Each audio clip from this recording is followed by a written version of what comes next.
Assalamualaikum warahmatullahi wabarakatuh. Alhamdulillah, alhamdulillahilladzi arsala rasulahu bil huda wa dinil haqq liyudhhirahu 'ala ad-dini kullihi wa kafaa billahi shahida. Asyhadu an la ilaha illallah wahdahu la syarika lah wa asyhadu anna Muhammadan 'abduhu wa rasuluhu la nabiyya wa la rasula ba'dahu. Allahumma salli wa sallim wa barik ala habibika wa rasulika Muhammad wa ala alihi wa sahbihi wa man sara ala nahjihi ila yaumil qiyamah. Wa ba'du, ma'asyiral muslimin, para jemaah Masjid Al-Aqsa yang mudah-mudahan senantiasa diberikan rahmat oleh Allah Subhanahu wa taala. Alhamdulillah wa syukurillah, di pagi hari ini kita bersama-sama masih diberikan oleh Allah Subhanahu wa taala nikmat iman, nikmat Islam, juga nikmat kesehatan, sehingga pada pagi hari ini kita bisa bersama-sama berjumpa, bersama-sama melaksanakan salah satu perintah Allah Subhanahu wa taala, yaitu ibadah sholat subuh secara berjamaah. Kemudian dilanjutkan dengan kegiatan ngopi, kajian rutin sambil ngopi. Mudah-mudahan kehadiran kita semua di majelis ini mendapatkan ridho dari Allah Subhanahu wa taala dan juga bisa menjadi pemberat timbangan kebaikan kita di akhirat kelak. Amin ya rabbal alamin. Para jamaah sekalian, sebelum kita mulai kajian kita, jadi saat ini kita sudah berada di bulan Dzulhijjah ya. Kalau hitungan kalender kita sekarang berarti tanggal berapa? 14, 16, 20, 21, 22, 23. Jadi kita sekarang ada di tanggal 6 ya, tanggal 6 dari bulan Dzulhijjah. Jadi bulan Dzulhijjah ini merupakan salah satu bulan yang spesial, bulan yang istimewa bagi kita umat Islam, khususnya 10 hari pertama bulan Dzulhijjah. Jadi Rasulullah SAW dalam salah satu hadis beliau bersabda, "Ma min amalin al-amalu sholih wa habbu ilallahi fiha min hadhihi." Jadi tidak ada amal soleh yang lebih dicintai oleh Allah Subhanahu wa taala daripada amal soleh yang dilakukan pada hadhil ashr, 10 hari pertama bulan Dzulhijjah. Para sahabat ketika itu bertanya, apakah juga termasuk jihad fisabilillah ya Rasulullah? Maka Rasulullah SAW ketika itu menjawab, ya termasuk jihad fisabilillah illa rajulun kharaja bi nafsihi wa malihi wa lam ya'ud min syai', kecuali seseorang yang pergi berangkat jihad fisabilillah dengan membawa harta dan jiwanya, tetapi dia tidak kembali dengan membawa apapun. Maksudnya keutamaan amal-amal soleh yang dilakukan di 10 hari pertama bulan Dzulhijjah ini, keutamaannya bisa mengalahkan jihad fisabilillah kecuali orang yang mati syahid. Jadi keutamaan dan fadilahnya sangat luar biasa sekali, sehingga para jamaah sekalian, sayang sekali kalau kita tidak bisa memanfaatkan kesempatan dan peluang yang diberikan oleh Allah Subhanahu wa taala ini dengan sebaik mungkin. Nah, ada banyak amal soleh yang bisa kita kerjakan di 10 hari pertama bulan Dzulhijjah. Ya tentu saja selain amalan-amalan sunnah, yang paling utama adalah amalan yang wajib. Ya, jadi amalan yang paling dicintai oleh Allah Subhanahu wa Ta'ala itu tentu saja amalan-amalan yang wajib, mulai dari sholat fardu, kemudian amalan-amalan yang wajib lainnya. Itu ketika kita melakukannya di 10 hari pertama di bulan Dzulhijjah, fadilah dan keutamaannya itu lebih besar daripada kita lakukan di awal-awal atau di waktu-waktu yang lain. Nah, kemudian para jamaah sekalian, selain amal soleh yang sifatnya wajib, ada amal soleh yang sifatnya sunnah, yang juga bisa kita kerjakan di 10 hari pertama bulan Dzulhijjah. Nah, antara lain yang pertama adalah ibadah puasa. Jadi ibadah puasa yang bisa kita kerjakan di bulan Dzulhijjah itu tidak hanya puasa Arafah. Kalau puasa Arafah insya Allah menyenangkan semua dan beri sambut rutin lambai lagi. Tanggal kita puasa Arafah itu tanggal 9 Dzulhijjah. Jadi kalau tahun ini berarti hari raya itu kan tanggal 10 itu hari Rabu ya. Berarti puasa Arafahnya hari Selasa. Nah, selain puasa Arafah, dengan kalau punya hobi puasa itu bisa juga puasa tanggal 1 sampai 8 ya. Jadi kalau hari ini dengan puasa itu juga bisa, boleh. Bukan hanya boleh ya, tapi dianjurkan, namanya puasa sunnah di 10 hari pertama bulan Dzulhijjah. Kemudian selain puasa juga ada ibadah yang lain, ibadah sunnah yang lain seperti qiyamul lail ya, sholat malam. Itu fadilah dan utamaannya juga luar biasa. Kalau disebutkan dalam salah satu hadis, jadi puasa yang kita lakukan di 10 hari pertama, atau lebih tepatnya 9 hari pertama bulan Dzulhijjah, karena tanggal 10 itu kan tidak boleh puasa. Tanggal 10 itu hari raya ya, justru malah haram ya. 10, 11, 12, 13 itu haram kita puasa. Karena 10 sampai 13 tanggal 10-nya hari raya Idul Adha, 11 sampai 13 itu hari tasyrik. Di hari tasyrik itu ayam aklin wa syirbin.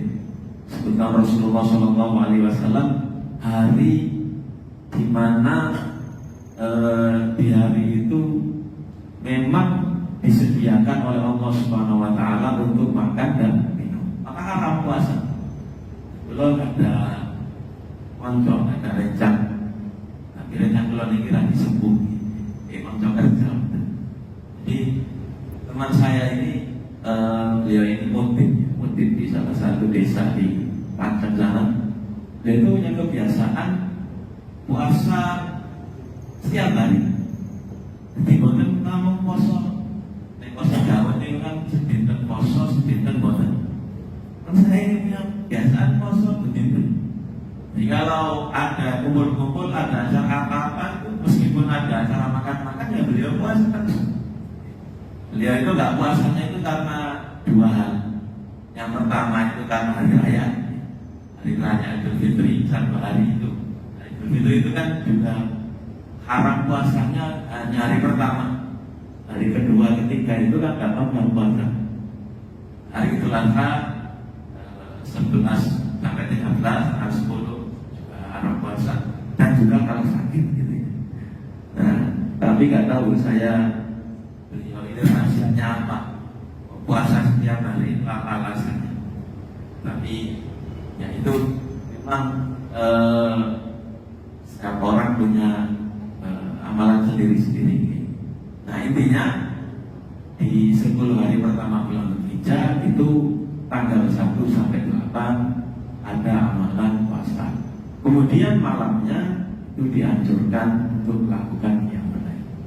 Lalu selain itu juga di 10 hari pertama bulan Dzulhijjah kita dianjurkan untuk memperbanyak berzikir, terutama takbir. Ya.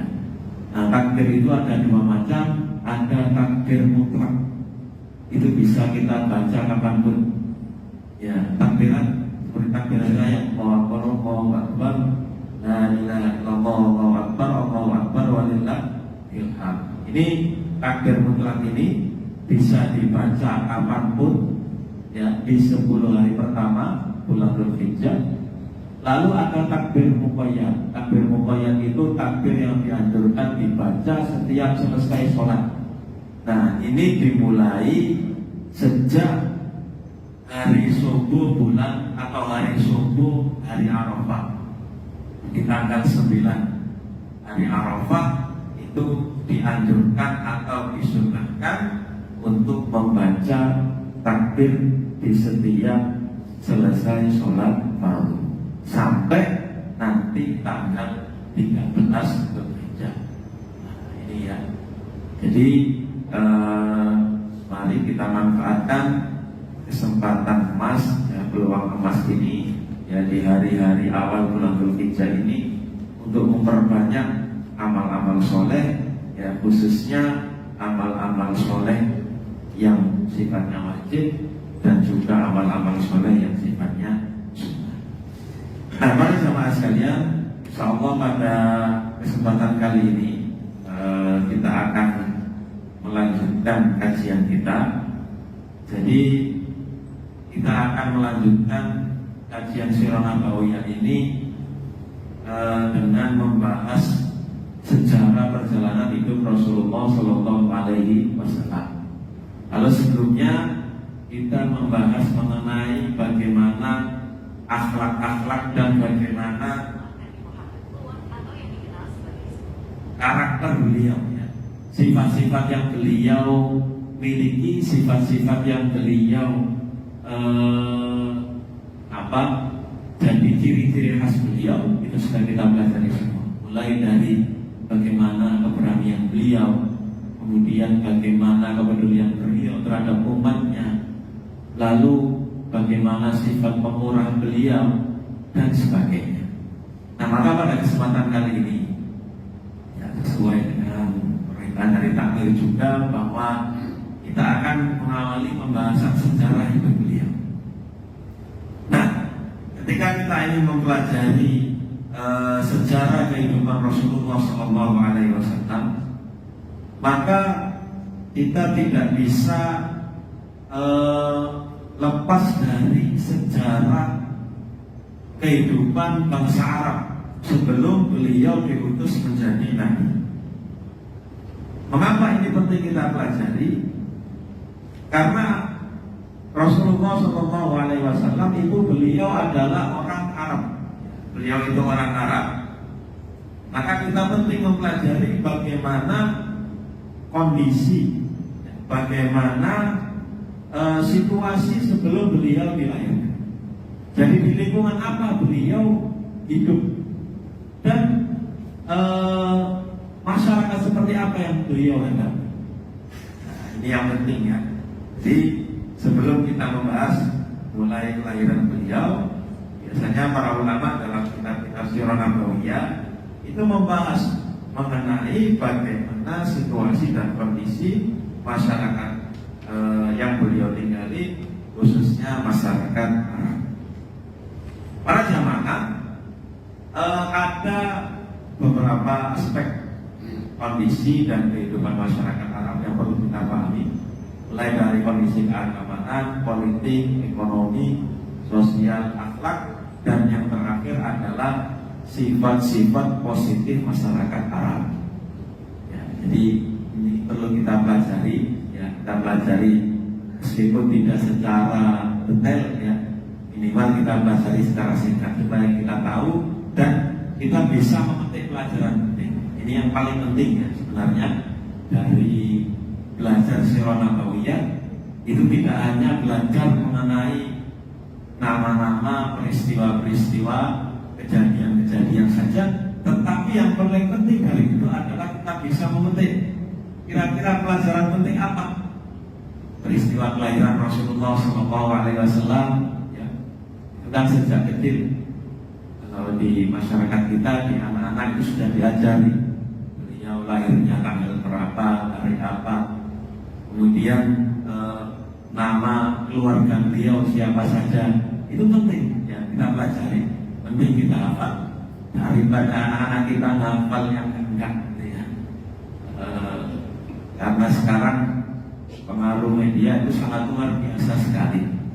Jadi jangan sampai anak-anak kita itu lebih hafal nama-nama tokoh-tokoh di HP mereka, tokoh-tokoh di video game mereka, daripada nama-nama para nabi, nama-nama para sahabat Nabi Sallallahu Alaihi Wasallam.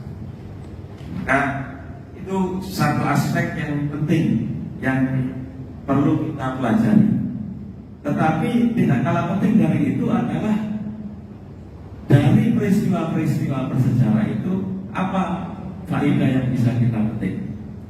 Dari perjalanan itu Rasulullah SAW mulai beliau kecil sampai beliau dewasa, itu apa yang bisa kita petik. Kemudian setelah beliau diutus menjadi nabi, berjuang di Makkah, itu pelajaran berharga apa yang bisa kita petik. Lalu ketika beliau berada di Madinah setelah hijrah sampai beliau wafat, itu apa pelajaran berharga yang bisa kita petik. Nah, itulah yang juga penting kita pelajari.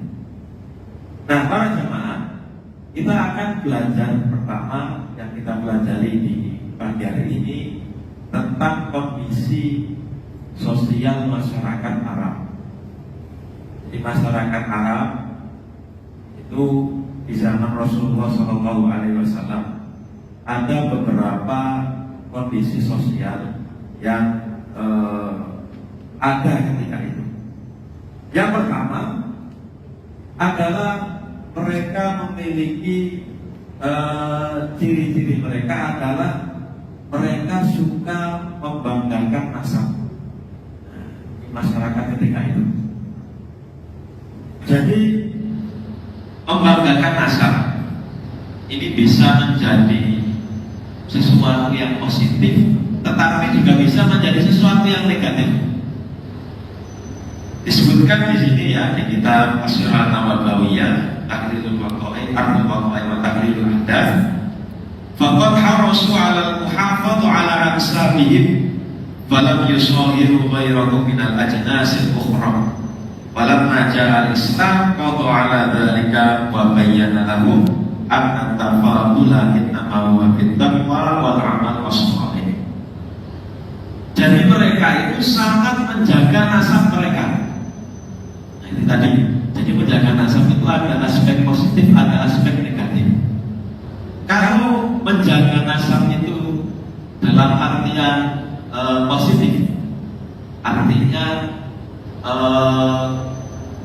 dengan perantara menjaga nasab itu akhirnya kenal ya, siapa saudara jauh, siapa saudara dekat. Nah, ini penting. Itu kan sesuatu yang positif ya. Nah, ini hal yang harus terus kita perhatikan.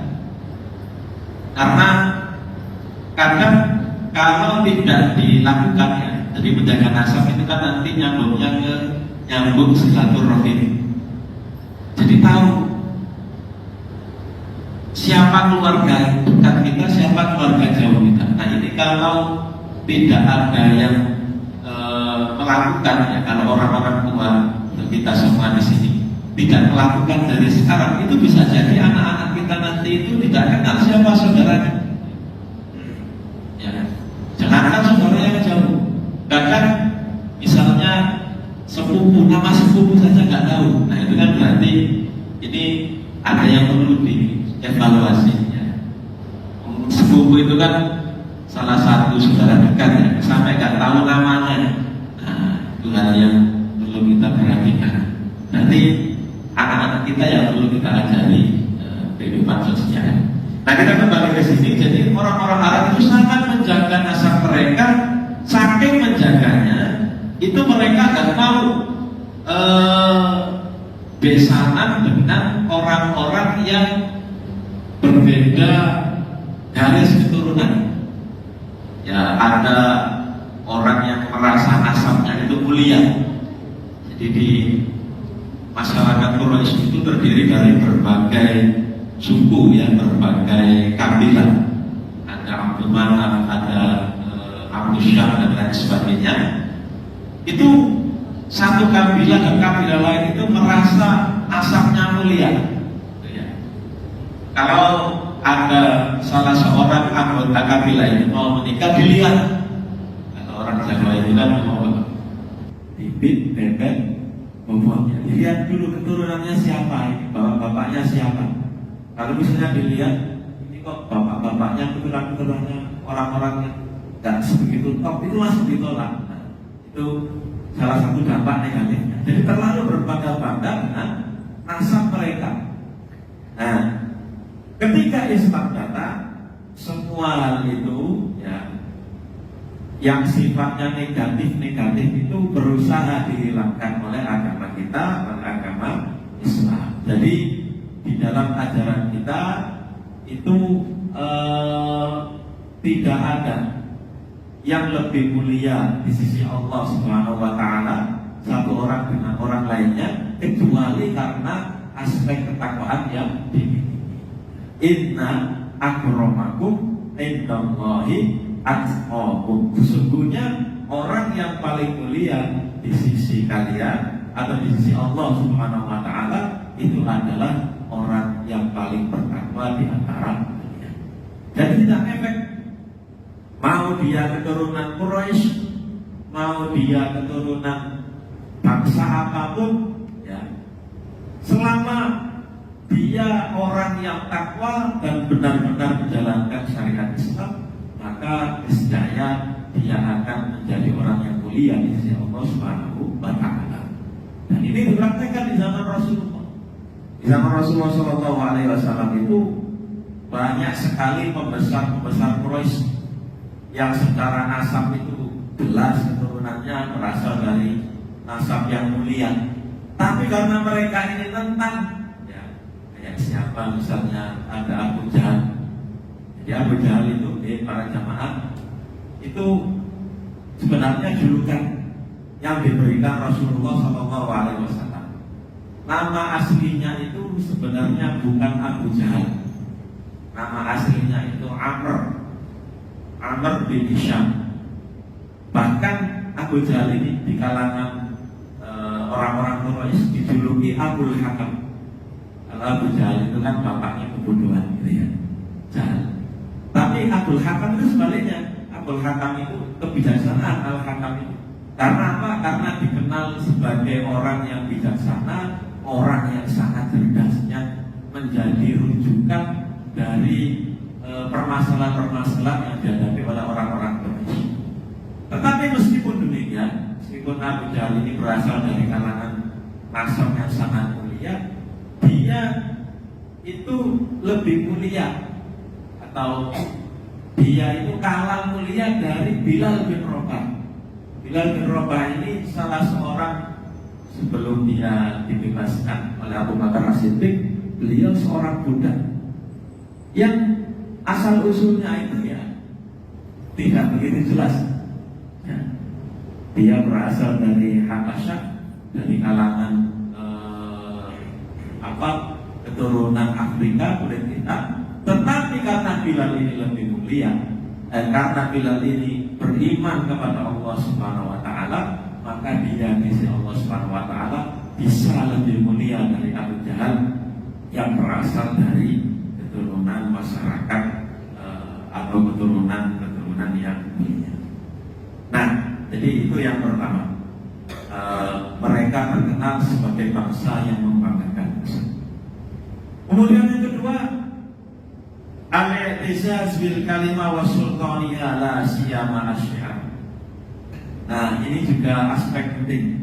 Jadi masyarakat Arab itu masyarakat yang terkenal, mereka sangat membangga-banggakan sastra, terutama syair. Karena tahwihim al-kalimah al-fasihah wal uslub al-baligh, wa kana syi'ruhum sidrun mufakhir wa aksabuhu wa ansabuhu. Nah, jadi masyarakat Arab itu masyarakat yang sangat membanggakan syair, sastra. Jadi para nabi, para rasul itu diutus oleh Allah Subhanahu wa taala menyesuaikan kondisi masyarakatnya. Sehingga mukjizat yang diberikan kepada para nabi dan para rasul itu mukjizat yang mengungguli apa yang menjadi hal yang dibanggakan di suatu masyarakat. Di zaman Nabi Musa alaihissalam itu masyarakat ketika itu ya, di masa pemerintahan Raja Fir'aun itu terkenal dengan masyarakat yang mereka itu sangat menggandrungi sihir. Ya, sihir macam apa aja ada pada waktu itu. Seperti disebutkan di Al-Quran ketika Nabi Musa berhadapan-hadapan dengan tukang sihir Fir'aun itu kan bahwa tali-tali ya, itu dilempar bisa menjadi ular. Padahal itu bukan ular beneran, tali atau tali, tapi karena kekuatan sihir itu yang dibantu oleh jin dan lain sebagainya, itu mata kita seakan-akan melihat itu sebagai ular. Maka karena masyarakat zaman Nabi Musa itu masyarakat yang suka dengan sihir, Allah menurunkan mukjizat yang juga bisa menandingi itu semua. Kemudian Nabi Musa itu mukjizat seperti itu, tongkatnya bisa menjadi ular beneran. Jadi bukan ular-ularan, ular-ular milik tukang sihir itu dicamploi semua oleh ular Nabi Musa, ular beneran. Kemudian Nabi Isa alaihissalam, beliau diutus di masa ketika ilmu kedokteran sangat maju. Maka mukjizat yang diberikan Allah pada beliau adalah mukjizat yang ada di aspek kedokteran itu, aspek ilmu kesehatan. Wa ubriul akmaha wal abrasa wa ufil mauta bi'idznillah. Nabi Musa itu bisa menyembuhkan penyakit buta. Nah, kalau zaman sekarang ya nggak pakai alat-alat seperti yang ada sekarang ya. Di ujian beliau orang buta bisa melihat kembali. Kemudian orang yang memiliki penyakit baros itu salah satu penyakit kulit, itu di kalau zaman atau istilah kita bisu, ya, tapi kalau Nabi kan bukan nyu, ya dengan mukjizatnya bisa sembuh dengan izin Allah. Bahkan bisa menghidupkan kembali orang yang mati. Tapi kemudian mati kembali ya. Tapi hanya menunjukkan bahwasanya ini adalah salah satu bentuk mukjizat kekuasaan Allah Subhanahu wa taala. Nah, Nabi Muhammad itu diutus di bangsa yang sangat membanggakan sastra, sangat membanggakan syair-syair itu. Maka mukjizat yang diberikan oleh Allah Subhanahu wa taala kepada beliau itu mukjizatnya ada kaitannya dengan itu, yaitu dengan menurunkan Al-Quran.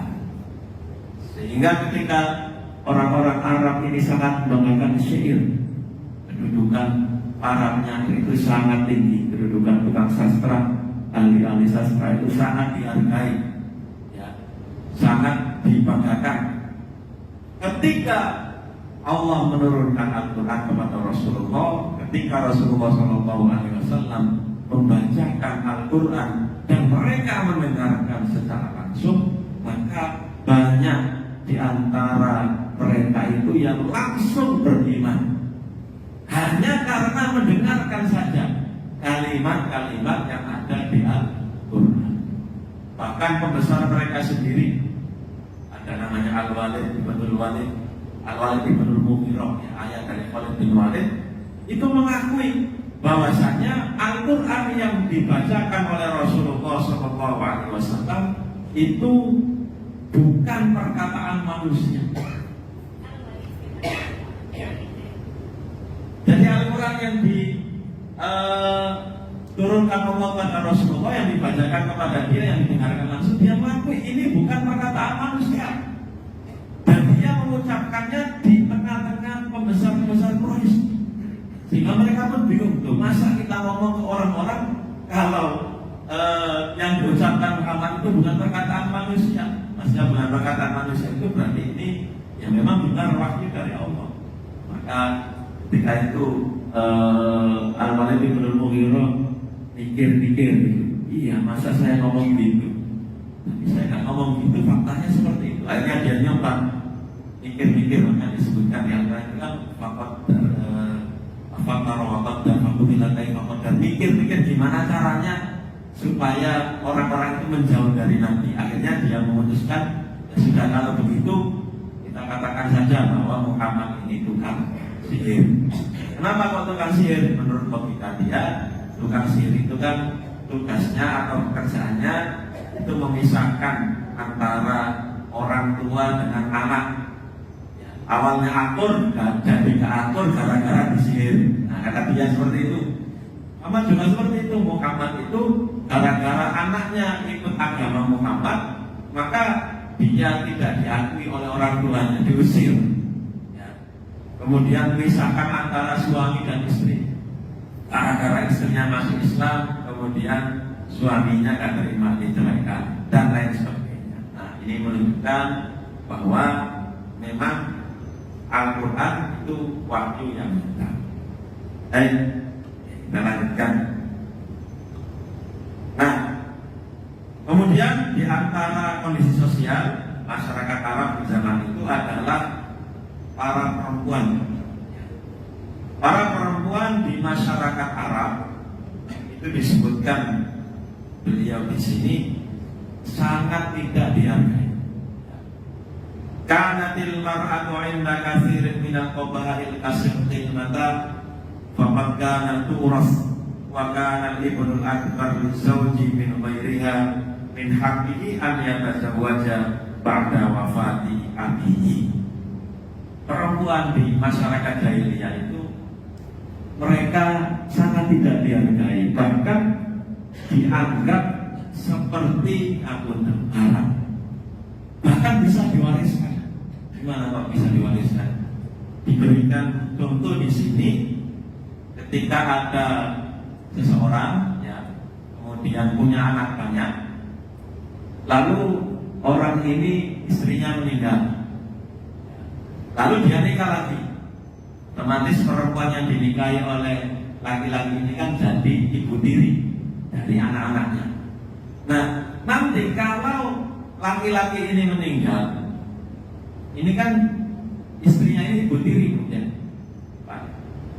itu menurut tradisi masyarakat jahiliyah bisa diwariskan, jadi boleh dinikahi oleh anaknya yang perempuan kalau bapaknya sudah meninggal. Nah, ini kan salah satu bentuk perusakan yang luar biasa. Masa anak-anak menikahi ibu tirinya sendiri ketika bapaknya meninggal. Kemudian juga disebutkan di sini hatta harramal Islam dzalik wa kana al-ibnu yatazawwaj imra'ati abiha wa nazala qaulullahi ta'ala wa la tankihu ma nakaha aba'ukum minan nisa'i illa ma qad salaf innahu kana fahishatan wa maqtan wa sa'a sabila. Nah, ini adalah kebiasaan yang sangat buruk sekali, bahwasannya menikahi ibu tiri itu sesuatu yang tercela. Ketika agama Islam datang, maka agama Islam itu menghapus itu semua. Kemudian yang kedua, wa kanu la yurithunal banat walan nisa walas sibyan. Nah, ini salah satu kelakuan masyarakat Arab sebelum datang Islam. Mereka itu tidak memberikan hak waris kepada al-banat, para perempuan, walan nisa. Banat itu kalau masih kecil, nisa itu kalau sudah dewasa. Perempuan yang masih kecil atau sudah dewasa, walas sibyan, dan juga anak-anak. Nah, jadi di zaman jahiliyah itu mereka tidak dapat warisan kaum perempuan dan anak-anak. Sehingga ketika Islam datang, itu semua dihapus dan diganti. Nah, kalau ajaran Islam, kaum perempuan, ya, kemudian anak-anak kecil itu dapat warisan semua, dapat hak warisan. Nah, ini yang kadang orang-orang Barat itu mengkritisi Islam. Katanya tidak adil, masa perempuan hanya dapat setengah, laki-laki dapat satu. Padahal kalau kita bandingkan dengan kondisi masyarakat jahiliyah, ini merupakan sesuatu yang sangat luar biasa sekali. Jadi agama Islam merupakan agama yang sangat menghargai kaum perempuan. Salah satu buktinya adalah mereka diberikan hak waris. Sebelumnya mereka sama sekali tidak mendapatkan hak warisan. Nah, meskipun hak warisannya kalau saudara ya, yang satu laki-laki, yang satu perempuan, ya ada orang tua dan seorang mati atau meninggalkan anak, yang satu perempuan yang laki-laki. Kalau dalam peraturan agama Islam kan memang 2 dibanding 1 ya. Yang perempuan tetap dapat setengah. Nah, dan ini ketentuan yang tidak boleh kita otak-atik ya. Karena anggap kok nggak bisa meratakan saja. Nah, itu sudah ketentuan dari Allah Subhanahu wa Ta'ala. Tentu banyak hikmahnya. Di antara hikmahnya, perempuan kalau misalnya mendapatkan harta, ya itu jadi miliknya sendiri.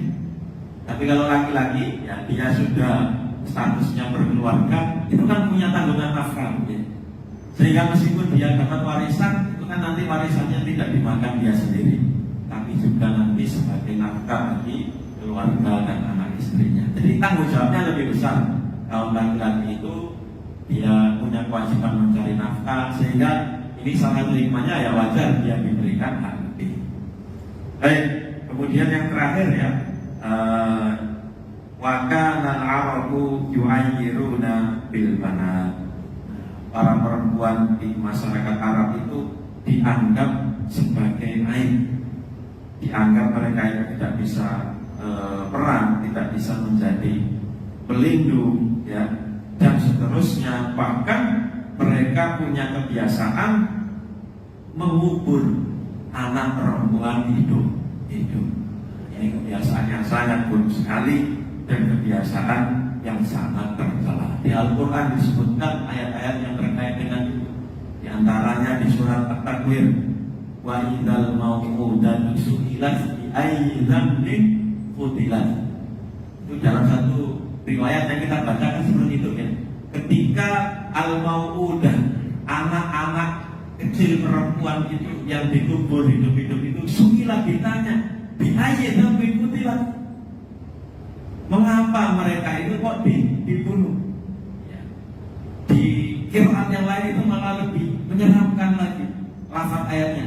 Wa idzal mau'udatu sa'alat bi ayyi dzambin qutiltu. Ketika anak-anak kecil perempuan yang dikubur itu bertanya, jadi mereka yang bertanya kelak di akhirat itu kepada orang tuanya yang rela mengubur, bi ayyi dzambin qutiltu, dosa apa saya di. Ini kebiasaan di zaman jahiliyah. Dan kebiasaan ini naudzubillah juga bisa kita temukan di zaman sekarang. Naudzubillah min dzalik. Banyak orang-orang yang buang anaknya karena anak yang dilahirkan itu lahir dari hubungan tidak diridhoi dari kecelakaannya. Sehingga ada banyak orang tua yang meninggalkan anaknya dibuang.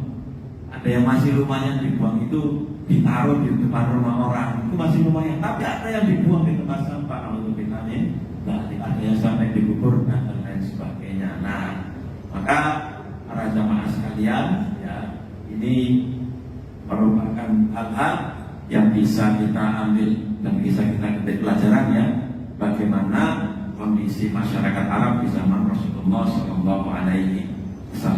Ya, kita ambil sifat-sifat positif dan kita jauhi sifat-sifat negatif yang dimiliki oleh mereka. Nah, demikian apa yang bisa saya sampaikan di kesempatan kali ini. Insyaallah kita lanjutkan kajian kita di pertemuan berikutnya. Mudah-mudahan kita semua diberikan kesehatan oleh Allah Subhanahu wa Ta'ala sehingga kita bisa berjumpa dan bertemu lagi di kesempatan yang akan datang. Kita akhiri kajian kita di pagi hari ini dengan doa kafaratul majlis. Subhanallahumma bihamdika asyhadu an la ilaha illa anta astaghfiruka wa atubu ilaik. Allahumma anfa'na bima 'allamtana wa 'allimna ma yanfa'una warzuqna 'ilman yanfa'una. Rabbana atina fid dunya hasanah wa fil akhirati hasanah wa qina adzabannar. Sallallahu alaihi wa sallam. Muhammad. Wassalamualaikum warahmatullahi